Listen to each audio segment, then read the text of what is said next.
Je me suis soudain rendu compte que mon serpent de compagnie s'était faufilé dans la chambre de quelqu'un d'autre. Je suis entré en courant pour le récupérer, mais je ne l'ai même pas encore trouvé. Les deux filles qui vivaient là sont revenues. J'ai eu peur qu'elles me comprennent mal. Alors j'ai dû me cacher sous le lit. Heureusement, elles sont vite reparties. Mais au moment où j'allais sortir, un voleur est entré dans la pièce. J'ai été immédiatement terrifié, mais je n'osais pas faire le moindre bruit. Pire encore, les deux filles allaient revenir. Le voleur a paniqué aussi. Il s'est glissé sous le lit. À cet instant, nous nous sommes regardés, gênés. L'air est devenu instantanément tendu. J'ai voulu le dénoncer sur le champ, mais il m'a menacé. Si je le dénonçais, je serais aussi considéré comme son complice. Je me suis dit qu'il avait raison. J'ai décidé d'appeler la police plus tard, quand ce serait sûr. Mais les deux filles ont commencé à discuter. Nous n'avons eu d'autre choix que de rester cachés. Pire encore, elles ont parlé pendant 4 heures entières. Nous étions recroquevillés sous le lit, à moitié endormis. Mais elles étaient toujours pleines d'énergie. Elles ont même commencé à parler d'une émission de chant à la télévision. Elles débattaient sur le gagnant. Nous étions totalement impuissants. Nous avons même failli leur donner la réponse. Nous avons fait un pari. Celui qui se trompait recevait une pichenette sur le front. Quand le résultat est tombé, j'avais raison. Le voleur a tendu son front à contre-cœur. Mais je ne l'ai pas frappé fort. Je l'ai juste effleuré du doigt. Ce petit geste a silencieusement changé notre relation. À l'aube,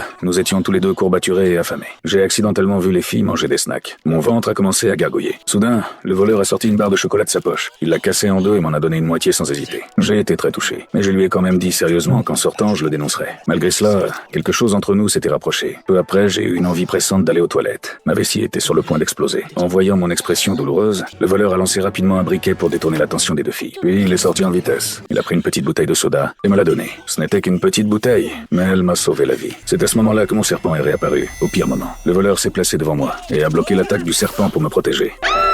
Plus tard, la police est arrivée et l'a emmené. Je lui ai demandé pourquoi il m'avait protégé. Il a simplement souri et dit que depuis la pichenette sur son front, il avait commencé à ressentir quelque chose de différent pour moi. En entendant ça, j'ai été profondément touché. Puis nous avons entrelacé nos petits doigts et juré d'être frères pour la vie.